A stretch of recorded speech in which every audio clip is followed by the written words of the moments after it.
I used to think I was one of the lucky ones. You know how in movies the main character always has that tight-knit group of best friends who are there for every laugh, heartbreak, or late-night adventure? That was me. Or at least that's what I believed. I thought I had people who genuinely cared about me, who wanted me around, who celebrated my victories and stuck with me through my lows. For a while, I honestly didn't question it. We spent weekends together, shared secrets, even had matching bracelets like some kind of friendship pact. It felt real, comforting, like I had finally found my place. But slowly, the cracks began to show. The first time I felt something was off, I brushed it aside. I was walking up to them in the hallway when I caught one of them whispering. Then suddenly, everyone went silent the moment I got close. They smiled, too quickly, like nothing had been said. I laughed it off, convincing myself that I was overthinking. But then it happened again. Snide little comments that I wasn't meant to hear. Side glances when I spoke. Cold stares they didn't think I noticed. It was the kind of shift you can't easily explain to others. To everyone else, we looked inseparable. But behind the closed doors of our friend group, it felt different. Their hugs started to feel forced. Their compliments came with sharp edges, and I started questioning if every laugh at a joke was secretly at my expense. I tried to tell myself I was imagining it, but deep down I knew. Something wasn't right. The warmth I'd trusted was fading, and I couldn't shake the question circling in my head. Were they ever my real friends, or had it all been some kind of act? It didn't happen all at once. The truth revealed itself in little, ugly fragments, like shards of glass I kept stepping on no matter how carefully I walked. I remember the first time I questioned things was when one of my closest friends pulled me aside, whispering like she was sharing a sacred confession. She told me this private detail about her life and swore me to secrecy. I felt honored, trusted, like she counted on me in a way she didn't count on others. I carried her secret like a weight on my heart, only to find out days later that half the school already knew, and the story being whispered wasn't hers but mine. Somehow, the personal thing I had admitted to her months before got twisted, exaggerated, and spread like wildfire. She looked me straight in the eye when I asked about it and swore she hadn't told a soul, though I knew no one else could have leaked it. That betrayal cut deeper than I wanted to admit. Then came the strange little gestures that didn't seem like much alone, but together, they became impossible to ignore. Like the day one of them hugged me after school. To anyone watching, it probably looked sweet, affectionate. But when her head tilted over my shoulder, I caught her rolling her eyes at another girl standing nearby. The smile on her lips felt like a mask she wore just for show, and I realized the hug wasn't for me at all. It was for the audience. And then there were the group chats. At first, I thought I had notifications turned off or missed the invitation somewhere, but the photos that showed up on Instagram told me otherwise. Them at a sleepover I hadn't known about, inside jokes I didn't understand, captions with hashtags that clearly weren't meant for me. When I confronted them, they brushed it off with fake apologies and excuses. Oh, it was just a quick thing, or the chat was for school stuff. Don't worry. But I did worry. I worried because I could feel myself being carefully, slowly closed out of their world. The hardest part of it all was the confusion. I kept wondering, was I imagining it? Maybe I was too sensitive, too needy, too desperate. Ate for their affection. At some moments, they'd still act sweet, still invite me to hang out, still say all the right words that made me believe everything was fine. The hardest part of it all was the confusion. I kept wondering, was I imagining it? Maybe I was too sensitive, too needy, too desperate for their affection. At some moments, they'd still act sweet, still invite me to hang out, still say all the right words that made me believe everything was fine. And then, in the next breath, they'd turn cold or cruel, leaving me dizzy and doubting myself. It was like living in two realities, one where I was part of the group and another where I was the joke nobody wanted to admit out loud. That tension ate at me, hollowed me out, and for the first time I started asking myself a terrifying question. What if I was surrounded by people who only pretended to care?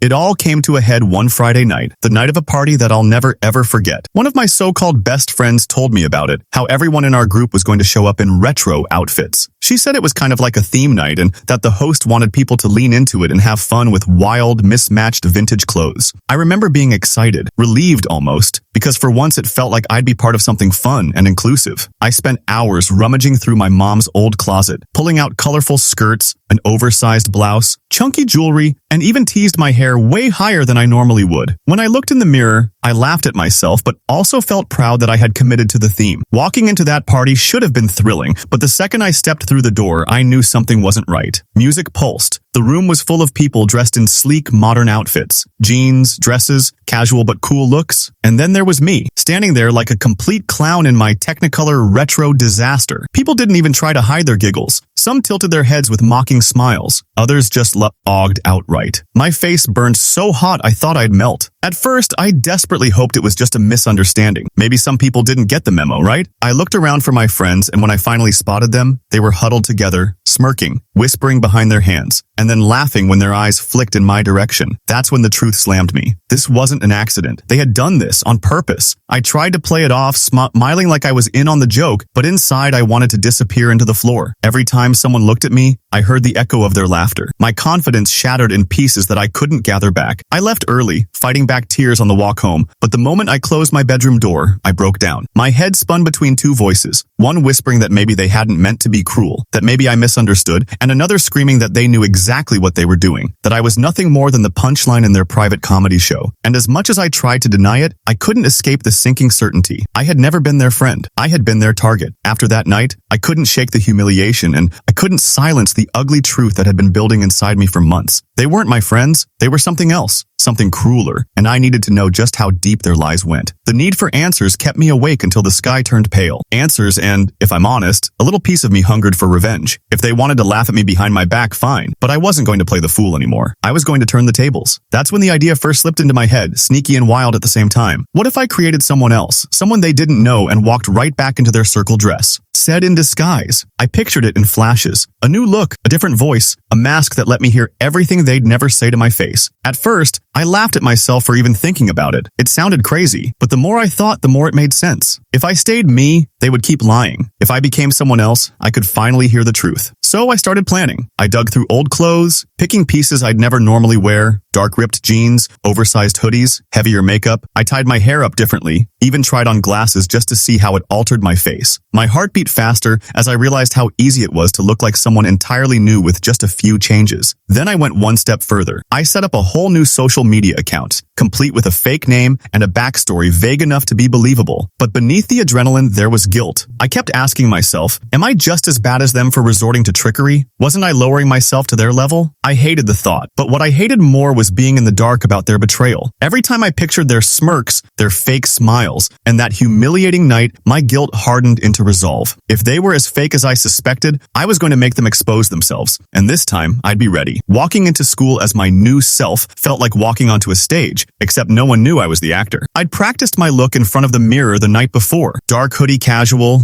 eyeliner heavier than I'd ever dared, hair tied back in a way that made my features seem sharper. To anyone else, I was just some transfer kid blending into the background. To me, it felt like shedding every trace of the person they thought they knew. My heart pounded as I took the first steps into the cafeteria, rehearsing the name I'd picked, the half story I'd give if anyone asked. It didn't take long before I found myself in the same orbit as them. They were always loud, always at the center of things. One of tea. Hem noticed me first, her curiosity piqued by a stranger who didn't look like the me they mocked. She asked my name, where I was from. I gave short, vague answers, trying to sound new and interesting, letting them fill in the blanks themselves. The scariest part was how quickly they let me in. Within days, they were laughing with me, inviting me to sit at their table, even adding the new me into the group chat they'd once excluded me from. I wanted to scream at the irony. At first, it was almost thrilling, the rush of getting away with it, of slipping past their radar. But the thrill turned sour fast, because once I was sitting in their circle, listening as an outsider, I heard the truth of what they thought about me. My real name rolled off their tongues like poison. They laughed about my clothes, my voice, my choices in classes, the way I walked. One girl claimed she only tolerated me because I was useful for homework. Another bragged that tricking me was too easy because I was so desperate. They shredded everything I thought I was while smiling sweetly at the version of me who sat right there among them. The worst part wasn't the gossip, it was how casual they were about it, like this had been their normal all along. They shared stories I didn't know they even noticed, how I'd stumbled during a presentation, how nervous I'd looked meeting my crush, how I supposedly dressed to beg for attention. Each word slammed into me like a punch, but I had to sit still, grinning like I was entertained, pretending none of it had anything to do with me. There were darker confessions too. One admitted she'd spread the rumor about me failing a test just to keep me from joining a study group. Another rolled her eyes about how annoying it was when teachers praised me. They weren't just petty, they were cruel, jealous, and hearing it unfiltered cut deeper than I expect. I went home those nights buzzing with adrenaline but sick to my stomach. On one hand, hearing the truth validated every suspicion I ever had. I wasn't crazy. I wasn't imagining it. They were fakes. But with that validation came devastation, because even though I had braced myself, nothing prepared me for how much venom they carried behind their smiles. Playing my double life meant laughing with them one second and crying alone the next. It was like being both the investigator and the murder victim in the same twisted story. Every time they said my name, my real name, as if it was a dirty joke, I felt another part of me burn away. But I stayed. I stayed because as painful as it was, I needed to hear it all. If they were going to strip me bare behind my back, then I was determined to be sitting right there, disguised in plain sight when they did. It didn't take long before my new self was trusted more than the real me ever had been. They spilled things to me without hesitation, things they'd never dared to admit to my face. At first, I thought the gossip about me was bad enough, but what came next was darker, sharper, enough to slice away any shred of lingering hope I had about them. One night, we were sitting in one girl's basement. Everyone sprawled on beanbags with soda cans and junk food littered across the carpet. The lights were dim, and the air would be heavy with that false sense of closeness that comes when people think they're speaking freely. One of them leaned in, glancing at the others almost playfully, and said, "You know what? I never actually liked her." My stomach twisted as I realized she was talking about me, the real me. She laughed, shrugging like it was no big deal. I just kept her around because she was easy to manipulate. She made me look better in comparison. Plus, her mom takes the best group photos. They all cackled, high-pitched and cruel, while I forced a smirk, pretending I wasn't collapsing inside. Another time, we were at lunch, my fake persona sandwiched between them, when someone casually admitted she had always envied me. "She gets good grades without trying," she scoffed. "Drives me insane. Teachers love her, and she thinks she's so sweet and innocent. I wanted to knock her down a peg." She said it in such a cutting way, like her jealousy justified every little cruelty she'd ever done. Everyone else nodded in agreement, piling on with their own digs, as if tearing me down brought them closer together. Hearing it was like being stabbed slowly, repeatedly, while nobody noticed the blood. But the moment that gutted me most came from someone I thought was my closest friend of all. She lowered her voice, leaning closer, like she was about to confess something terrible but exciting, and in a way she did. She admitted to sabotaging me, deliberately. She bragged about how she had accidentally, on purpose, slipped the wrong due date for a scholarship application I had been desperate to get into. "I just couldn't handle her thinking she was smarter than me," she said, rolling her eyes. So when she missed the deadline, I felt like finally she wasn't so perfect anymore. My heart thudded so loud I was sure they could hear it, but outwardly I chuckled along, masking the ache with the performance of my fake self. Another added fuel to the fire by revealing she'd been behind a rumor that nearly cost me a friendship outside their circle. She had texted screenshots she doctored to look like I said something cruel about another girl. When the screenshots spread, I had no clue where they came from, but I remembered fighting tears as I begged that girl to believe me. And now, sitting there disguised in their trust, I learned the truth. It was someone I once called my sister who had burned my face into that lie. Each confession left me feeling like I was choking on smoke after a fire. It wasn't just that they were fake friends, it was that they had actively worked to see me break, to drag me down at every chance they got. And through it all, they laughed like it was some twisted game, proudly tallying up the ways they had broken me without ever knowing I was right there, hearing every single word. Walking home afterward, I felt fragile enough to shatter under the weight of it all. I'd wanted proof, but the proof was unbearable. They hadn't just played jokes or left me out, they had attacked my future, my reputation, my confidence. Each secret was a knife, and by the time I took off my disguise in the privacy of my room, I felt covered in wounds. But underneath the pain, something else simmered now. A sharp, blazing determination. If they thought their secrets would stay buried, they were wrong. Keeping up the disguise should have felt empowering, like I had control for once. Instead, it started to feel like chains tightening around my chest with every passing day. At first, I thought I could handle it. The heavy eyeliner, the fake name, the forced smirk I practiced in the mirror. But after weeks of sitting in their circle, smiling with my new persona while they shredded the real me into pieces, the strain of pretending became unbearable. I wasn't just living a lie, I was balancing on the edge of my own collapse. I'd walk into school and feel like I had to split myself down the middle. To them, I was her, the mysterious new girl who nodded along to their gossip, who laughed at their cruelty, who pretended she didn't know the girl they mocked. But when I was alone, when it was just me staring at my reflection, I couldn't tell where one identity ended and the other began. My own face started to feel foreign. Makeup wipes would smear away the disguise at night, but the lies clung to me so tightly that sometimes I forgot who I really was. Sleep became impossible. Even when exhaustion dragged at my body, the moment I tried to close my eyes, my brain replayed their words in a relentless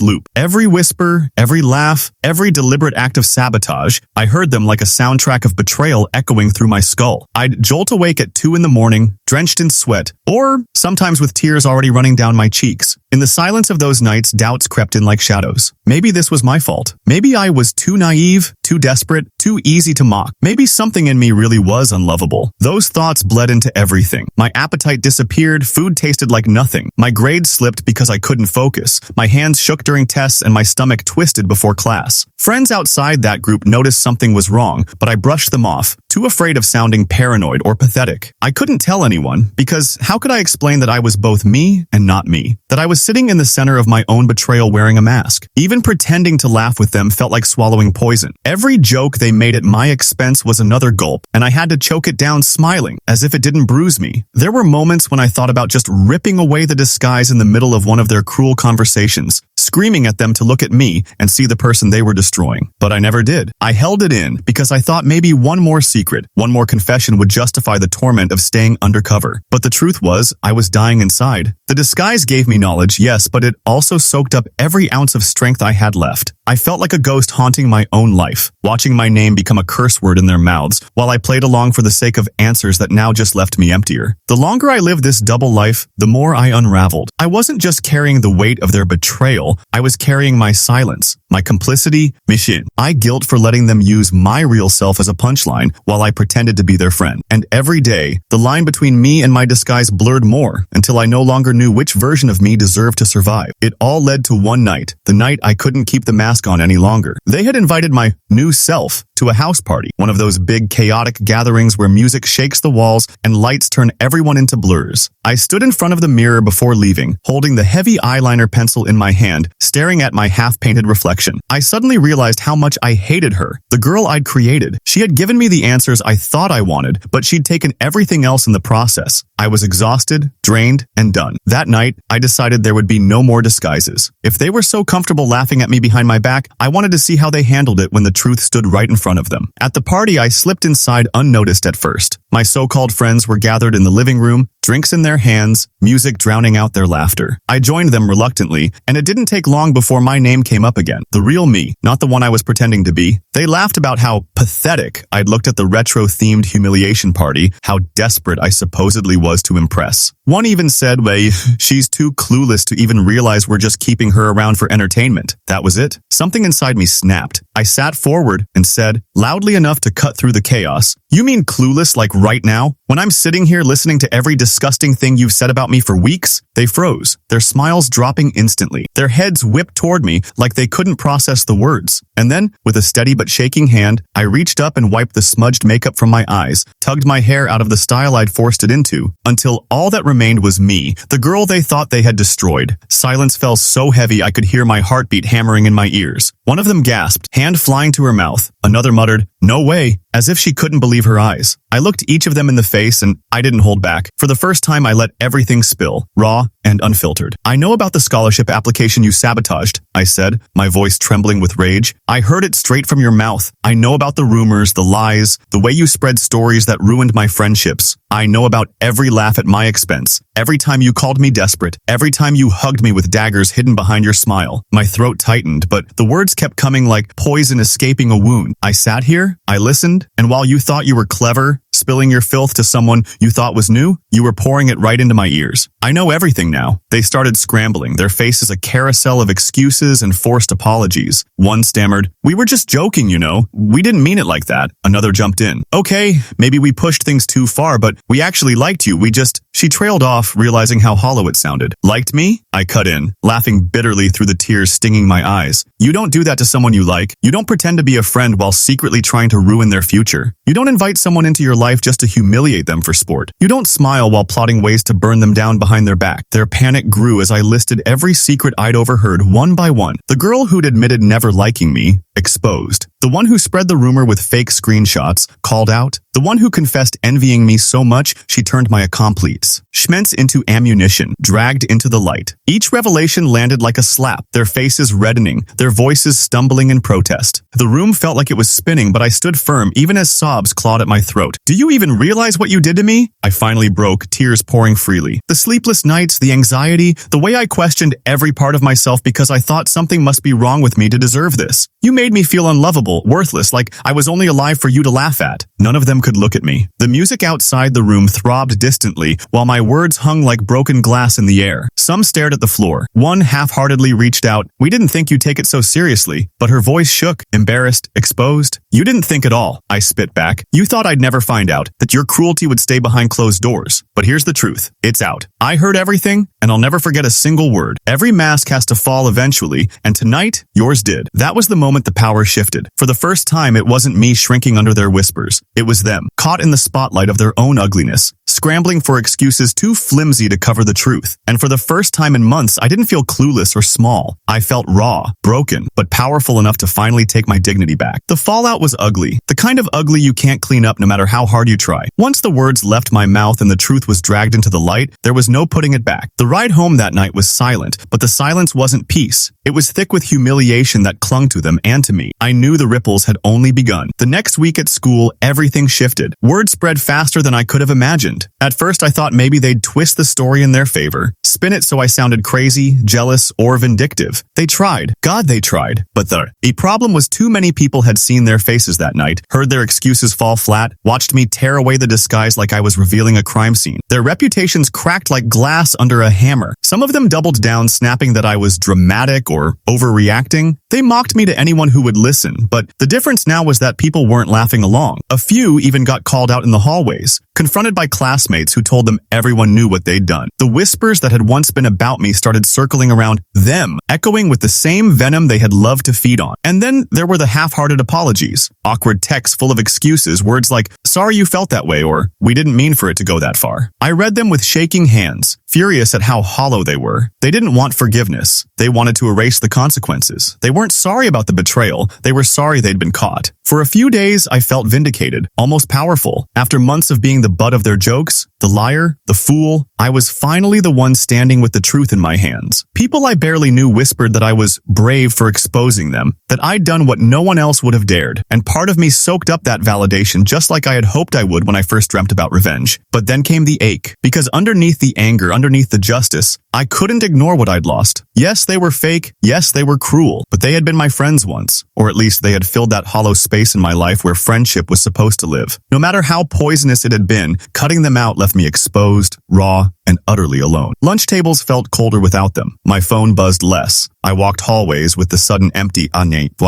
ness of knowing I had fought so hard to prove them wrong, and I had won, but I had no one left to walk beside me. Vindication turned bitter fast. Justice doesn't hug you when you're lonely, and that loneliness after everything burned worse than the betrayal ever did. In the weeks after everything blew up, I felt like I was walking through the ruins of a war I never wanted to fight. My social life was reduced to ashes, and I had no choice but to learn how to breathe in the smoke until it cleared. At first, I kept to myself, nursing the raw wound of loss and betrayal. I avoided eye contact in hallways. I stopped checking my phone for messages that would never come, and I wondered if I'd ever really feel normal again. But somewhere in that silence, I started hearing something I had ignored all along, my own voice. For so long, I had tied my worth to how those girls treated me. Every fake smile they gave, every crumb of attention, every empty "I love you, bestie" had felt like proof that I mattered. When those things were stripped away, I thought I'd disappear too. But I didn't. My world had collapsed, sure, but I was still here. And in that painful emptiness, I started to see my reflection more clearly than ever before. Little by little, I began rebuilding. I focused on school again, not to impress anyone, but because I realized how much I'd neglected my own dreams. I tried to rediscover the parts of myself that weren't defined by what they thought of me. The music I loved, the books I used to stay up reading, the weird hobbies I'd felt embarrassed to share. It felt shaky at first, like I was learning how to walk again, but every step gave me a little more strength back. In time, I found people who noticed me. Not the version of me they wanted to shape or mock, but the real me. It wasn't some overnight miracle. It was small moments, like a classmate asking if I wanted to sit with her at lunch, or someone in my art class complimenting my sketches without any hidden agenda. I'd be eager to collect these moments quietly, hesitantly, until I realized they weren't accidents. They were genuine. Slowly, I let myself open back up, choosing kindness but also learning not to mistake cruelty for closeness ever again. I wasn't desperate anymore. I was deliberate. Looking back, I know disguising myself wasn't the healthiest choice. It took me to some very dark places I don't ever want to revisit. But here's the unexpected thing. It forced me to see the truth unfiltered. It ripped the fantasy away and left no room for denial. It showed me how bad things really were, and in the long run, that clarity became my freedom. Because once you've heard the raw truth of how little you mean to someone, you stop begging them to love you. You start demanding better. Redemption didn't come in loud fireworks or dramatic moments. It came in quiet choices, choosing people who didn't need me to wear a mask, choosing to treat myself with the same respect I'd been so desperate to find in others, choosing to believe that betrayal isn't the end of my story but just a brutal chapter in it. Now, when I think about those girls, I don't burn with anger the way I once did. I feel nothing, and that's the greatest victory, because they don't deserve space in my heart anymore. I've learned that sometimes betrayal is life's ruthless way of cleaning house for you, ripping out the poison so you can finally grow. And though it nearly broke me, it also forced me to stop reaching for scraps and start feeding myself with the respect I was always worthy of. I may have lost fake friends, but I gained something far greater, the strength to never lose myself again.